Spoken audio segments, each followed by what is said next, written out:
Hi guys, welcome to Office Blokes React. I'm Office Bloke Dave. I'm Office Bloke Mike. I'm Office Bloke Daz. Together we are launching a new thing soon, newish. Our monthly Ask Us Anything, but also with a bit of Office Blokes Confidential mixed in there. Oh, okay. We need submissions, so email us officeblokesreact@gmail.com with the problems in your personal life. The juicier the better. And also if you just want to ask us a question in general. We do have a couple already. Yeah. I've seen. Yeah, there's a few. Yeah. One of them, because they sat on my desk, the one on top I had a little skim read of before. It looks pretty good. It does, doesn't it? Yeah, and we give the absolute best advice. Yeah. We do. A wealth of life experience here. There's at least 400 years of life experience. Yep, 399 being mine. Yeah. Right then, Wrexham celebrating their promotion with the bus parade. Yeah, Wrexham have kind of become like a cult following in the USA. Obviously down to Rob McElhenney. Yeah, and Ryan Reynolds is Canadian. Oh, he is, isn't he? Yeah. So I'm not sure how big they've got in Canada as well. Yeah. But they've become got a cult following now. Yeah. And I guess a lot of people who don't know much about English football, I know they're based in Wales, but they're playing in the English League, before anyone wants to correct me. What a lot of people don't know is they were non-league leading up to this. This now actually gets them into the league. Now, when I say into the league, they won't be playing, well, they could possibly be playing teams like Manchester City, Manchester United, Liverpool, Arsenal, Chelsea. In the cup. Promoted? No, in the cup. Oh, in the cup they can. Even if they get promoted, they still ain't playing them. Not for a few years anyway. No. Because that means other people have to get relegated. I was just looking well in advance there. Yeah, but what it means now is they're in the fourth tier of English football, which is the bottom tier of the Football League. Yeah. So, and there are some very good teams in that league. There is, yeah. Yeah, so it will be a difficult ask to go up again. Having to plough a bit more money into the project, won't they, I would guess, in that division. Yeah. So it's going to be it'll be difficult, but I think they've got the How were they doing in their league or their division or whatever you want to call it prior to the takeover? Were they a mid-table club? Were they struggling? Yeah, I don't think they were setting the world on fire, were they? Because they would have been promoted otherwise. Because I think Stockport got promoted. Altrincham are in that same league, and they're sort of mid-table as well, aren't they? Although Altrincham got bought out by an American consortium as well. Did they? Yeah. Ah, right. Okay. So yeah, they're owned by Americans as well, but not as famous as Rob McElhenney. Yeah. No. So he's definitely taken the brand and done something with it, and now he's got they've got this newfound fan base, and like I say, like a bit of a cult following. And who knows where it's going to take them. I'd be really interested to see the financials, the stuff that we're just obviously not going to be ever privy to. Oh, you're privy to them. I know there'll be some public figures, but I mean more granular of exactly salaries and stuff like that. Just everything, to see how the business, more as a business perspective, how it's developed financially in all aspects. Well, because of the coverage they're getting, they've got more, because of what they are and who they are with the people who's involved and what they're trying to achieve.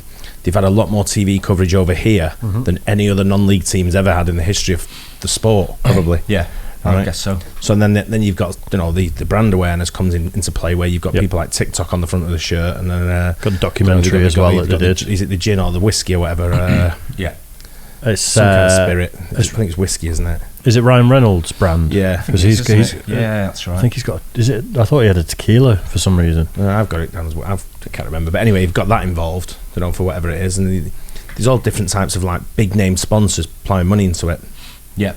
Whereas your likes of Altrincham are struggling. They've got Jay Davison on the front of their shirt. He's the local scrap dealer. Yeah. Correct. Yeah. So in that sense, sort of one step ahead of quite a few clubs because of the the fame of the owners. Yeah. So it gets them on the radar. Gets them but once you get into the league now in League Two, you've got some big teams in League Two, and other teams in there have got money as well. Correct. So it's it makes it a lot more difficult. But how do you think this next season is going to pan out for them?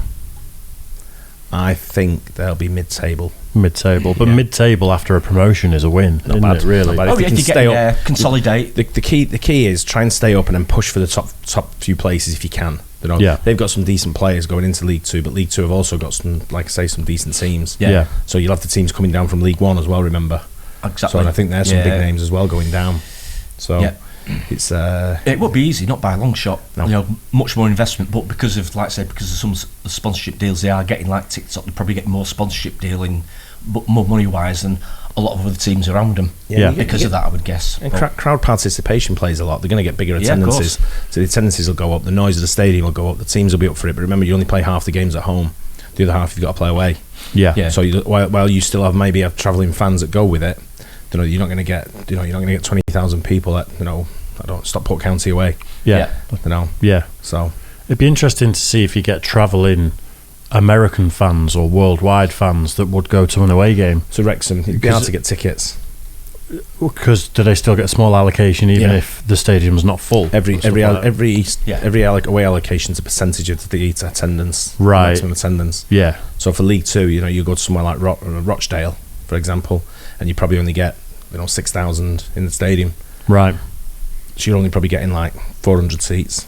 Yeah, and they're going to be taken up by the die-hard fans. Rochdale won't fill up their allocation, so them tickets will be able to be available for other people to buy. Yeah. But they make it so difficult now to buy a ticket in the home end, because you've got to be a member who've got to have gone to 2 or 3 games to prove you've gone to try and get a ticket in the home end. So to stop violence and stuff. A lot of like it's down to policing as well, isn't it? I mean, you imagine Wrexham v Stockport next year. It'd be huge. It'd be mental. Yeah.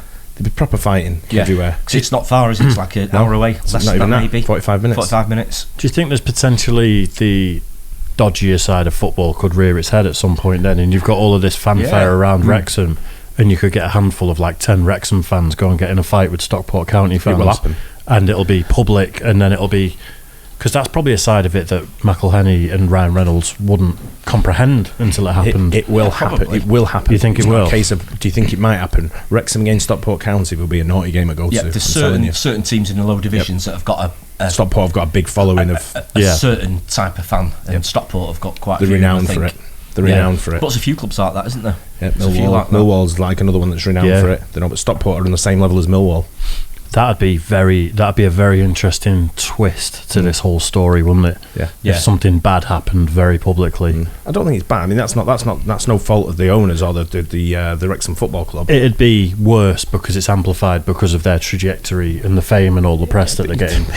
A handful of fans could cause a lot of trouble. Stockport can play fucking Nuneaton and it'll kick off. Yeah. You know what I mean? Don't matter who Stockport are playing. There's a fight. But it wouldn't get the publicity. That's what I'm getting at. If it was Wrexham, it'd be all over the news. Because if you remember, I think it was 2 seasons ago, Stockport got promoted over Wrexham. I'm pretty sure.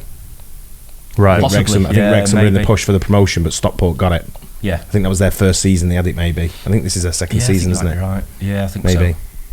Yeah. Interesting. Well, let's watch this anyway. This is the promotion parade. Yeah. Which I've seen a little bit on Instagram on I think it was Ryan Reynolds or McElhenney's Instagram. Yeah. And looks like they're fresh out of Augusta on green shirts. Oh yeah. It looked like Bedlam. It looked like a good celebration though. Yeah. Why not? Did you do the parades? I did the United parade when they did the treble. It's been a long time since. That used to do when in the late 70s, early 80s, because they used to come down Dunham Road here, didn't they? Through Altrincham. I don't know. So I don't do them. Can't be asked. A lot younger, but would have these days I probably wouldn't bother. I go to the stadium. If they're doing something at the stadium, I go to the stadium, and that's about as far as I go. Yeah. I ain't queuing up and standing in lines and waiting for a bus to go past, waving at people. Doing that. Let's do it. Wrexham celebrate promotion with bus parade.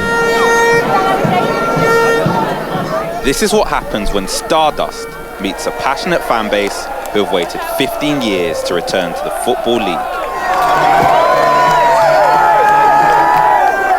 Wrexham's promotion parade gave the community a chance to celebrate.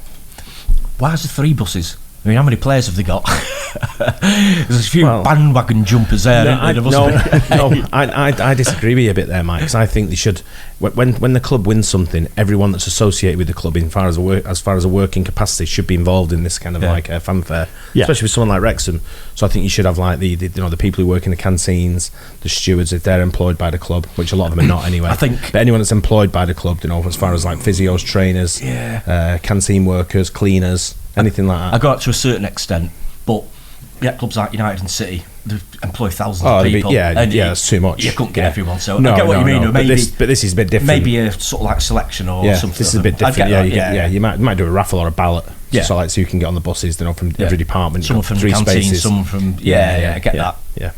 Celebrate their heroes, packing the streets with streaks of red and white. I've been watching them years in non-league. You get all these good players and bigger teams take them. We've got a bigger budget now, we can keep the good players. We've got to work our way up slowly. Enjoy the process. That was unbelievable. What accent was that? I'm not sure. That was like a combo Chester Wrexham Rill. I think you're right. It's like the wrong line. It's an A55 accent. Yeah. The best experiences of my life. Wrexham all the way through. Come on. What these two guys have done to the team and the town, absolutely brilliant. Since the 2021 takeover by stars Ryan Reynolds and Rob McElhenney, this team has found investment and an international fan base. A story straight from a motion picture. The Hollywood owners were here today to drink it all in. Wrexham's newfound success isn't just about the team, but the community around the club. It's brought international attention to a local team in this corner of North Wales. Attention that has seen benefits for local business. Put your change away, mate. Right? Just go back on that bit. Didn't see that. I think he's counting out his change. You can hear it, and he's saying something as well. Like Attention that has seen. See if he's got enough for a pint. 320. That's so North Wales. It really is. That is so North Wales. You're trying to paint it in the best light possible. Yeah, it's like there's 10, 20. 12. How much did you say it was? Just finish there. Stop there a minute. Don't fill it up. Anyone got 2p? Yeah, he'll dip back into his pocket and he wrote into his other pocket. Button, bit of fluff. Benefits for local businesses. Wrexham doesn't stand alone, for towns that, have economically struggled in the last decade or so. Austerity's kicked in Wrexham in parts, and it's been a bit of a struggle. But what this does do is it brings people into the town. It gets people spending. It gets businesses earning a little bit more, which creates jobs, and everybody knows the knock-on effect from that.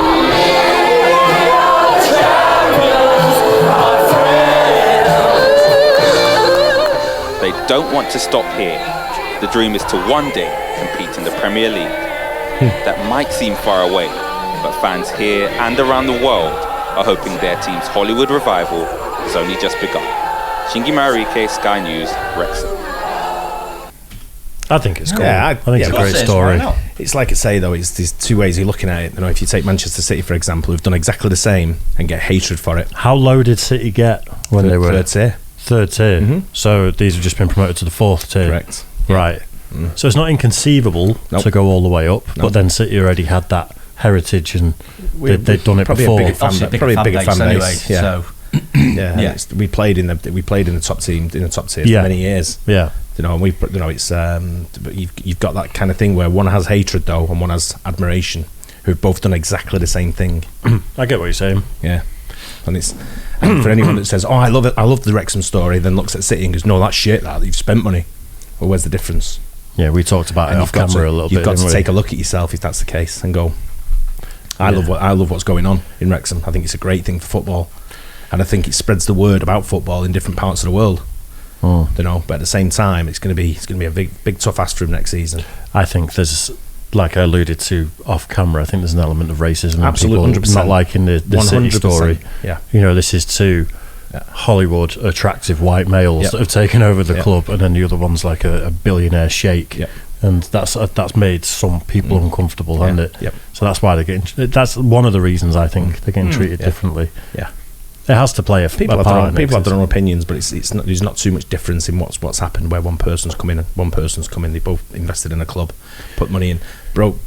Not wouldn't say broke rules, but broke a barrier, if you want. Yeah. Of sort of like saying this is what we're going to do and this is what we're going to achieve. I suppose they're coming into this. Rob McElhenney and Ryan Reynolds, already beloved characters, whereas a lot of people wouldn't have known who Sheikh Mansour was necessarily. Yeah. Well, that's part of it because I knew he was.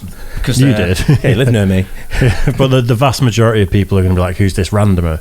Whereas with Wrexham, they're going to be like these two Hollywood stars. Yeah. People so know there is them that already, as well. so that's part of the fairy tale and part of the reason why the press like it so much, I suppose. But they'll soon turn on them. They always do. The press world, that's the press over. They always build you up and then they knock you down. They do. They? Yeah. It goes for everyone. For me, with Wrexham, for us, it's quite a local area as well. It's not far from here. It's not. It's only 45-minute drive, like we say, and it's and it is a town where the pub landlord there was saying rightly, it's bringing people out spending money. It's getting a little bit more sort of like business into the area, and it's great because it's a bustling town. But my big thing with Wrexham is a lot of them Wrexham fans, not necessarily the Wrexham fans I would say, but a lot of people who live in that area are Liverpool fans. Yeah. And it makes me wonder, are they going to now be full-time Wrexham fans and jacking the Liverpool, throw the Liverpool shirts away?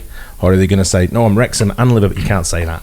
You can't support two teams in the league. I don't care what anyone says. Even, you know, Liverpool top tier. Don't care. Can't support two teams in the league. So if Altrincham were promoted up to... I've never been an Altrincham the fourth tier, like, Mike, would you class yourself as an Altrincham and a Man United fan if Altrincham got promoted to... Yeah, I do. Yeah. I think definitely. I was brought up in Altrincham, so I've always supported them. When I was a kid, I couldn't afford or wasn't old enough to go to United, so I went to watch Altley with my mates. Yeah. And then you progress. Always supported United because my brothers did and my dad, and you know, you support. You know, that's my main team sort of thing. So I've sort of always supported them as well anyway, because that's where I'm from. Yeah. But that's because I'm from there. Yeah, but you're from there, yeah. So you're saying like the outsiders, like the Scousers that are in North Wales. They're not Scousers. Well, they Welsh, are. but the Welsh Liverpool fans. Yeah. Right. And I'm just interested to see if Altrincham got to the Premier League, you wouldn't, and they were beating United 2-0 at home, you'd be like, give me. That'd be different then. Yeah. Oh no, I know what you mean. Yeah. But you just can't support two teams, one or nothing. Yeah, I know. I sort of know what you mean. But I think it's the same in a lot of places. I think same on Merseyside. A lot of them, Liverpool, Everton fans probably maybe support Tranmere as well, and teams like that. Tranmere's like, I don't think maybe not Tranmere. Maybe that's not the best example. But there's other smaller teams that they probably, maybe support as well. Yeah, let us know if you're watching. If you are a fan of another team in Wrexham and you live in Wrexham, that you are turning back to Wrexham as opposed to supporting that team. That's it. There might be a lot of people who grew up Wrexham fans. Their dad was a Wrexham fan that just haven't been interested, and it's now reignited that passion. Well, you've got that catchment area. That Wrexham now also have that big catchment area, sort of like of Cheshire, North Wales, and the whole of North Wales into the Merseyside area. Sort of thing. So they've got that catchment area because we have a lot of fans for City, for example, who travel from Northwich and areas like that. Yeah. So they're coming up, on that train line sort of thing, but they can easily quite just go the other way for a few stops, and they're in, they're in Wrexham. Yeah. My county that I live in ends at Chester, and then you've got Wrexham. Yeah, no, that's there, right. And it's literally like that's where I live, and then it's there. Yeah. It's not far at all. That's what I'm saying. It's a big catchment area to attract them newfound fans, and especially the young kids who are coming. The young kids are the ones. If they make it affordable for a young kid to go in, and they make the stand bigger, they know they're rebuilding a Cop, and they make the stand bigger, so it holds 20,000 or whatever it's going to be. Yeah. And you make it affordable for the young kids to come in, and the young kid says, "You know what? I like him. What's going on in Wrexham? I don't want to go to Liverpool and pay me 50 quid, exactly, or United or City or whatever it may be. I want to go Wrexham. It'd be more affordable, more accessible. For kids. Maybe a better atmosphere. Yeah. I think that could be a problem for the Premier League, like big teams. I've thought about it for every time I've been over the past few years, is the affordability for young generations getting into it. Everyone there is, the vast majority of people are 40 or above when you go to the football. You don't see a lot. I know you get some kids, you don't get a huge amount of kids there that not being able to afford to buy their own tickets, and if you don't have that, they'll possibly fall out of love with it and find something else that they can afford, or find a lower league club that they can afford to go to. At the moment with City, we've got one of the best teams in the world at the moment, and a lot of young kids want to come to see City now to watch Jack Grealish play, or they want to see Erling Haaland play, and I get that. I kind of understand it. They're two big names in football, but at the same time, when you look at ticket prices, you think, come on, man, make him a £5 for the kids. Yeah. Make it £1 or whatever. The kids are the future. Kids are the future. Yeah. If you've got 60,000 seats, you can afford to knock the price down a few. For a few, you can do. We'll allocate 20,000 at the £1. Your adult and kid price combo price sort of thing. It's family tickets in the future. It's an investment when you're doing stuff like that. I give them. If I'm not going and I've got my tickets or I'm away or whatever, I always give them to someone who's got kids, and I say, take the kids. There's 3 tickets. You and 2 kids. Enjoy it. It's just different these days, because when I first started going in secondary school, like 10 or 11, whatever, we could just go up on the bus and just pay on the door and just go in. We used to double up. It was all standing. You didn't pay. You just wait till you hear that pedal click and then just push the guy in front of you right through, and we were in. And then by the time they got out the booth, 4 others have crawled under. I know, Nice. I'm taking the kids to Soccer Aid at Old Trafford this year. And that's going to be their first experience of a football environment. Yeah. I know it's more of a fun. Is it at Old Trafford this year? Yeah. I thought they moved it. Yeah, it's Old Trafford. It's a good starter for them, because it's good entertainment. They usually have maybe a bit of music on and stuff like that. So and getting used to a crowd in a stadium, it's sort of like a good start. Do you know what else is a good starter for young kids to go to a match? The women's football. I can see that, you know. Yeah, it's a good start. It's not as crazy as I wouldn't take them to City v Liverpool or United v City. Oh no, I wouldn't do anything like that. Well, Phoebe's 5 years old. She doesn't need to be around some of the like even a normal United game where my mum's season tickets are. There's a few characters dotted around there that I'd say things that I don't want Phoebe hearing, especially. No. So like things like Soccer Aid and stuff are a cool way of getting kids into it, and the tickets are cheaper. I think it's 30 quid a ticket or something. That's for charity as well. So yeah, I'd definitely consider a women's game. Yeah, good idea. Good show. It's cheap. The atmosphere's okay. Standard of football's okay between the two of them. It's a friendly atmosphere. No, friendly atmosphere. Yeah, it's like a family atmosphere. That's what it is. Yeah. Just get in trouble if my eyes start wandering, that's all. It's mainly a female crowd, isn't it? We just wear big shades like a newspaper. I mean, that's behind you. I won't be there. It's not for me. But anyway, hope you enjoyed that. Let us know about Wrexham. Let us know what your thoughts are if you're either in the USA, Canada, or Wrexham itself, or even the surrounding areas. We'll catch you on the next one. Cheers, guys. Cheers.